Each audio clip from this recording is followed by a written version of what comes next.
یہ ساری اصل شرارت میں، اور اس کے نتیجے میں حضور نے پھر ایک ایک کر کے 3 قبیلوں کو سزا دی۔ غزوہ بدر کے فوراً بعد بنو قینقاع نکالے گئے، غزوہ احد کے فوراً بعد بنو نذیر نکالے گئے، اور غزوہ احزاب کے بعد بنو قریظہ نکال دیے۔ یہ تو میں نے آپ کے سامنے رکھ دیا صرف حضور کے زمانے میں ان کا کیا رویہ رہا دشمن پر۔ رات بھی ہم نے وہ آیت پڑھی تھی، لَتَجِدَنَّ أَشَدَّ النَّاسِ عَدَاوَةً لِلَّذِينَ آمَنُوا الْيَهُودُ وَالَّذِينَ أَشْرَكُوا۔ اہل ایمان کی دشمنی میں شدید ترین تم پاؤ گے یہودیوں کو اور مشرکین بھی بعد میں ہے، پہلے یہود۔ حضور کے بعد کیا ہوا اب یہ نوٹ کیجئے، یہ ان کی تاریخ کا دوسرا دور۔ حضرت عمر رضی اللہ تعالیٰ عنہ قائد خلافت ہے، بیت المقدس کا محاصرہ کیا گیا، فصیل بڑی اونچی، شہر اندر سے سیلف سفیشینٹ، حملے کا راستہ کوئی نہیں، محاصرہ طول کھینچ رہا ہے لیکن ان کے پاس رسد بھی موجود ہے، پانی بھی موجود ہے، وہ دروازے بند کر کے بیٹھے ہوئے۔ بالآخر اللہ تعالیٰ کی مشیت کا ظہور کیسے ہوا؟ ان کے کچھ علماء آئے فصیل پر، کہا دیکھو مسلمانوں تم قیامت تک بھی یہاں پڑے رہو گے محاصرہ کر کے، ہمارا یہ شہر فتح نہیں ہوگا۔ ہاں ایک درویش بادشاہ کے ہاتھوں یہ شہر فتح ہونا ہے، لیکن تمہارے اندر ہمیں وہ نظر نہیں۔ ابو عبیدہ بن الجراح رضی اللہ تعالی عنہ امین هذه الامہ، ان کا فوراً ذہن گیا وہ درویش بادشاہ مدینے میں بیٹھا ہوا ہے عمر رضی اللہ تعالی۔ اب ایک اور عمر بھی ہے جو قندھار میں بیٹھا ہے، نقشہ وہی ہے، سادگی کی حد تک نقشہ وہی، بالکل وہی، اپنی آنکھوں سے دیکھا وہی ساتھ۔ عمر اول عمر ثانی تھے عمر بن عبدالعزیز۔ اب ایک اللہ کے فضل سے اللہ تعالیٰ ایدہ اللہ بنصرتہ، اللہ تعالیٰ ان کی نصرت فرمائے، دشمنوں کو ان کے مقابلے میں نیست و نابود کرے۔ انہوں نے ریکویسٹ بھیج دی کہ حضور تشریف لائیے، یہ شہر فتح ہو جائے گا۔ وہ ہے سفر تاریخی، اتنا طویل سفر، تقریباً 700 میل، ایک اونٹ، ایک خادم، ایک منزل پہ امیر المومنین اوپر بیٹھے، خادم آگے چل رہا ہے، اگلی منزل پہ خادم اوپر بیٹھا ہے، امیر المومنین آگے جا رہا ہے۔ اور جب پہنچے ہیں تو وہ باری تھی خادم کی، انہیں ہاتھ جوڑ دیا، حضور خدا کے لیے تم کیا کہیں گے لوگ، وہ میرا برا حال کر دیں گے، تمہیں شرم نہیں آئی؟ امیر المومنین پیدل آگے چل رہے ہیں نکیل پکڑ کر، اور تم بیٹھے ہو اوپر براجمان ہو۔ حضرت عمر فرمایا الدور دورک، نہیں باری تمہاری، بیٹھ۔ اس حال میں پہنچے ہیں، اور پھر یہ کہ ابو عبیدہ بن الجراح آئے ہیں، استقبال کیا ہے تو دیکھا ہے اس حال میں چلے آ رہے ہیں، عمر نکیل پکڑے ہوئے چلے آ رہے ہیں، اور کہتے ہیں کہ کہیں کیچڑ ویچڑ تھا، جوتے خراب ہو گئے تھے وہ بھی اتار کے ہاتھ میں پکڑے ہوئے، کپڑے تو تھے ہی پھٹے ہوئے۔ انہوں نے کہا کہ حضرت ابو عبیدہ نے، دیکھیے یہ بڑا متمدن ملک ہے، بڑا مہذب علاقہ ہے، یہ آپ ذرا حلیہ اپنا درست فرما لیں تب جا کے پیش ہم آپ کو کریں گے۔ آپ نے فرمایا نحن قوم اعزنا اللہ بالاسلام، ہم وہ قوم ہے جنہیں اللہ نے عزت دی ہے اسلام کے ذریعے سے، کپڑوں کے ذریعے سے، دولت کے ذریعے سے۔ اسی حال میں گئے ہیں، اوپر سے انہوں نے کھڑے ہو کر نشانیاں دیکھی ہیں، اپنی کتابیں کھولی، ہاں یہ وہی ہے، اچھا لو جی سرنڈر، شہر تمہارے ہاتھ میں۔ خون کا ایک قطرہ نہیں بہا اور بیت المقدس فتح ہوا۔ لیکن اس وقت حضرت عمر نے ایک نرمی یہ کی کہ یہودیوں کے لیے بھی اسے اوپن سٹی قرار دے دیا۔ یہ احسان عظیم حضرت عمر کا، اس سے پہلے یہودی آ ہی نہیں سکتا تھا، داخل ہی نہیں ہو سکتا تھا، وہاں وہ آ کر وزٹ نہیں کر سکتا تھا، زیارت نہیں کر سکتا تھا اپنے مقدس مقامات کی۔ حضرت عمر نے یوں سمجھیے کہ تقریباً 550 برس کے بعد ان کے لیے راستہ کھولا ہے کہ ہاں تم آ سکتے ہو، زیارت کر سکتے ہو۔ لیکن یہ عیسائیوں نے لکھوایا معاہدے کے اندر، انہیں یہاں آپ آباد ہونے کی اجازت نہیں دیتے، لیکن کم وزٹ دی پلیسز، دیکھیں زیارتیں کریں اور جائیں۔ یہ معاہدہ حضرت عمر کا ہے رضی اللہ تعالیٰ عنہ، جو پھر خلافت راشدہ کے بعد بنو امیہ نے بھی اس کو آرڈر کیا، بنو عباس نے کیا، پھر جو ہمارے یہ ترکوں میں اندر خلافت آئی تو ترک خلفاء نے بھی اس معاہدے کی پوری پابندی۔ فلسطین میں آ سکتے ہیں یہودی صرف زائرین کی حیثیت سے، وہاں آباد نہیں۔ اب آئیے اگلا دور آیا حضرت عثمان کا دور خلافت۔ یہ ہے وہ وقت کہ اب یہود نے امت مسلمہ کی پیٹھ میں چھڑا کر، وہ کیسے؟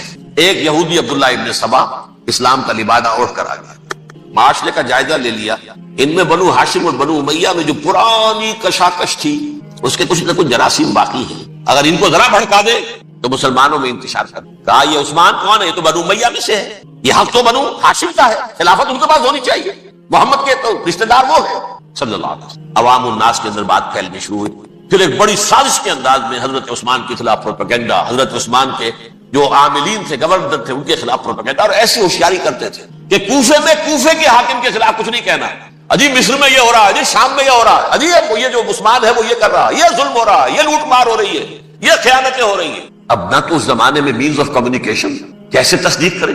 افواہیں تو آپ آج کراچی کے اندر شروع ہو جائے تو پتہ نہیں چل سکتا کسی کو کہ کیا اس میں صداقت ہے کیا جھوٹ ہے، اور بری بات جو ہے فطرت انسانی کی کمزوری ہے وہ فوراً قبول کرتا ہے، کسی کے بارے میں اچھی بات ماننے کو تیار نہیں ہوتا لیکن بری بات تو فوراً تیار ہے۔ بہرحال یہ فتنہ انہوں نے اٹھایا، حضرت علی کی الوہیت کا فتنہ اٹھایا، حضرت عثمان کے خلاف الفتنۃ الکبریٰ برپا کیا، حضرت عثمان شہید ہوئے۔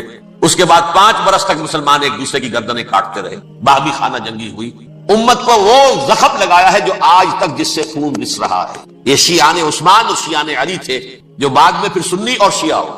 اور آج تک فتنہ کس نے جگایا؟ ایک عبداللہ ابن سبا یہود اور اس کے کارندے، شیطان کا ایجنٹ، اور انسانوں میں سے بھی اس کے جو بھی حواریین تھے اور شیطانوں کے اندر سے بھی تھے، انہوں نے بھی اس آگ کو بھڑکایا. یہ آپ سوچ لیجئے کہ یہ کس نے وہ زخم لگایا؟ یہودی. اگلا دور آیا، خلافت راشدہ ختم ہوئی، بنو امیہ کا بھی دور کافی گزر گیا. طارق ابن زیاد 712 عیسوی میں حملہ کرتے ہیں اسپین پر. اسپین اس وقت عیسائیت کا بہت بڑا گڑھ، بڑے کٹر ترین عیسائی جو ہے وہ اسپین میں تھے. لہذا یہودیوں کی وہاں بہت پٹائی ہوتی تھی، بہت پٹائی ہوئی. میں بتا چکا ہوں، دشمنی تھی چلی آ رہی تھی عیسائیوں کے ہاتھوں یہودیوں کی. وہ تو سن 300 عیسوی سے ایمپرر کانسٹنٹائن کے بعد سے شروع ہو گئی.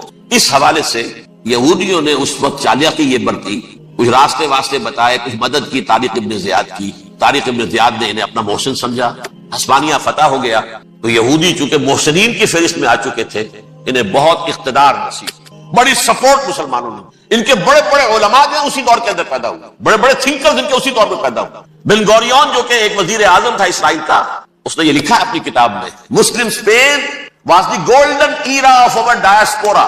وہ ڈائسپورا جو 70 عیسوی سے شروع ہوا تھا اور 1917 عیسوی تک جاری رہا ہے، اس میں سے گولڈن ایرا ہمارا جو تھا وہ مسلم اسپین تھا. ہسپانیہ میں بیٹھ کر ہم عیش کیے، لیکن وہاں سے انہوں نے اور جو کچھ کیا، یہ تو داستان کے تو بہت سے گوشے ہیں، لیکن میں جس اسٹریٹ لائن میں چل رہا ہوں اس کے اعتبار سے ایک بات سمجھ گئی. وہاں بیٹھ کر انہوں نے اب عیسائیت کے پیٹھ میں چھرا گھونپا، پروٹیسٹنٹ مذہب پیدا کیا، تقسیم کر دیا. جیسے شیعہ سنی کی تقسیم عبداللہ ابن سبا، رومن کیتھولک اور پروٹیسٹنٹ کی تقسیم یہودی علماء. ہوتا کیا تھا؟ ہسپانیہ کی یونیورسٹیاں ہیں، کارڈووا میں ہے، ٹولیڈو میں ہے، گریناڈا میں ہے، غرناطہ، قرطبہ، تولیتلا. اور وہاں آتے تھے لوگ، فرانس سے چلے آ رہے ہیں نوجوان پڑھنے کے لیے، جرمنی سے چلے آ رہے ہیں، اٹلی سے چلے آ رہے ہیں. 3 ہی ملک قریب ترین پڑھتے ہیں سینٹرل جو یورپ کے ہیں. یہاں پر جو ہے وہ اسلام جو نور پھیلا رہا تھا اس سے بھی مستفیض ہوئے. جہالت کے جو ہے پردے ان کے وہ چھٹے.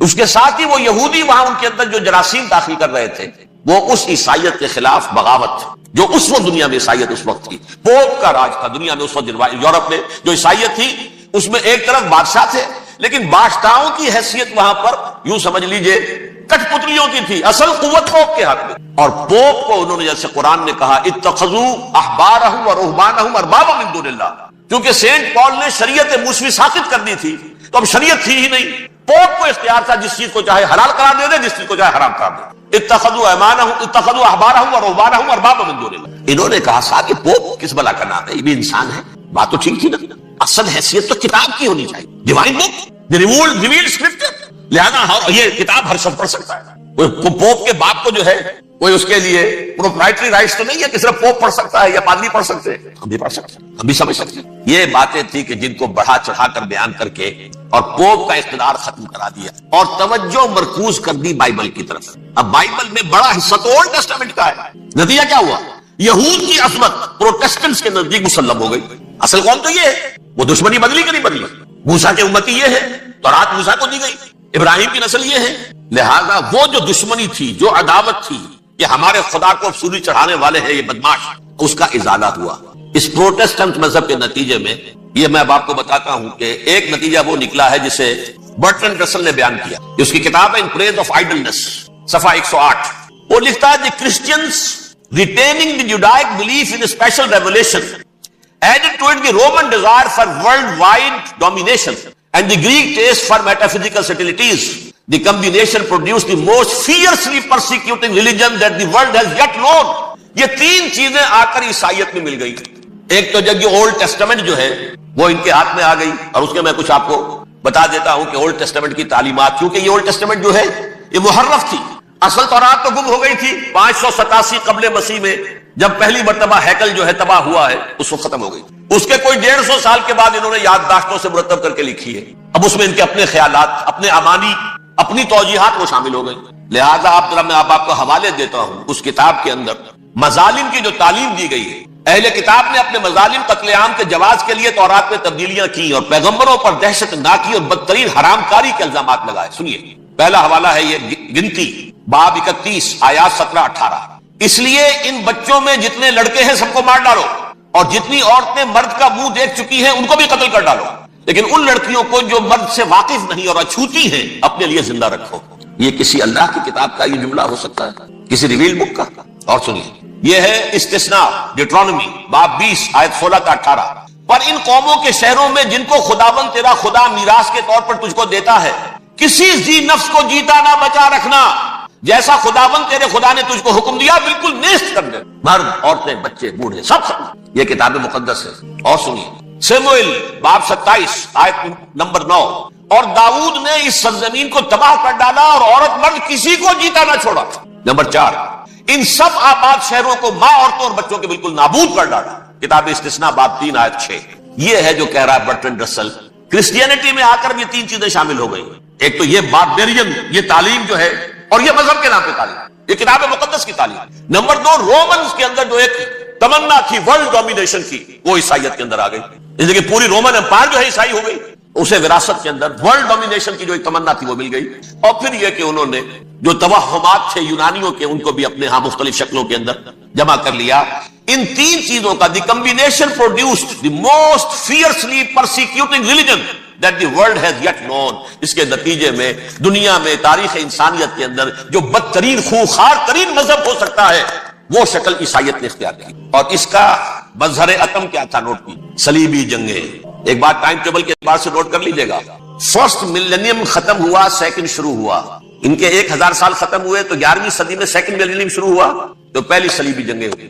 لاکھوں مسلمان کو صرف یروشلم کے اندر اتنا خون بہایا، اتنا خون بہایا کہ خود ان کے ہسٹورینز لکھتے ہیں کہ جب ان صلیبیوں نے جب گھوڑوں کے ساتھ وہ چل رہے تھے گلیوں میں، تو ان کے گھوڑوں کے گھٹنوں تک خون کی ندی بہ رہی تھی، جہاں سے گزرے ختم کرتے چلے گئے۔ آبادیاں